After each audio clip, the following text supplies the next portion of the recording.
अजब गजब मध्य प्रदेश के किस्सों को आप सुनते रहते हैं। ऐसा ही राजनीतिक किस्सा मध्य प्रदेश के रीवा जिले से सामने आया।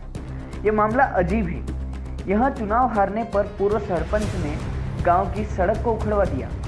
दरअसल रीवा के अहिर गांव में दूसरे चरण में मतदान था। यहाँ से चंदन पूर्व सरपंच चंदन जब पिछली बार सरपंच बने थे तो इस सड़क का निर्माण करवाया था, लेकिन इस बार चंदनों को ग्रामीण ने वोट नहीं दिया, जिसकी वजह से वो चुनाव हार गए और उस वजह से सरपंच साहब नाराज हो गए और सड़क को ट्रैक्टर से उखड़वा दिया। पूर्व सरपंच चंदन ने ग्रामीणों को धमकी भी दी, जिसके बाद ग्रामीण पुलिस के पास फरियाद लेकर पहुंचे। फरियादियों ने पुलिस को बताया कि पिछली बार चुनाव जीतने पर सरपंच ने इस सड़क को बनवाया था, लेकिन चुनाव हारने के बाद उन्होंने सड़क को ट्रैक्टर से उखड़वा दिया। साथ ही हम लोगों को मारने की धमकी भी देते हैं। सुनिए।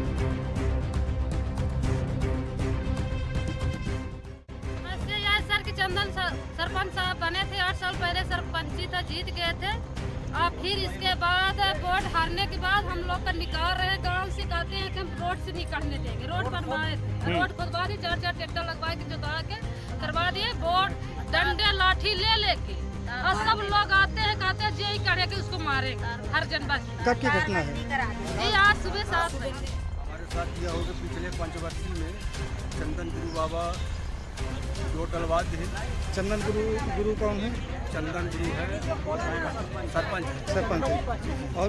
और इस साल भी चुनाव मैदान में थे वो? इस साल भी चुनाव मैदान में थे। तो क्या हुआ आपके क्या किए वो लोग? 60 वर्षों से हमारा रास्ता पैक है।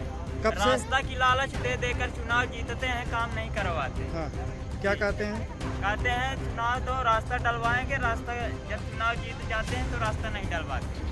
कितने कितनी 60 लंबी? साल से यही प्रगति चल रही है। नहीं, सड़क जो खुदाई की है तो कितनी लंबी खुदाई की है? 200 मीटर। कब से पड़ी थी वो सड़क? वो 8 साल हो गए।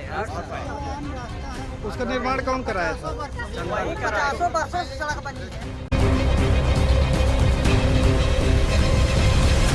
वहीं ग्रामीणों के आरोप हैं कि चंदन केवल रोड बनवाने का लालच देखकर अब तक चुनाव जीतते आए हैं। यहाँ यह भी बताना जरूरी है कि जिस जमीन पर सड़क निकली है वह जमीन भी पूर्व सरपंच की ही है। इस पूरे घटनाक्रम के बाद पुलिस अधिकारी मौके पर पहुंचे और लोगों से भाईचारा बनाए रखने की अपील की। वहीं पूरे मामले की जानकारी राजस्व विभाग के अधिकारियों को दे दी गई। Bureau report, the news today.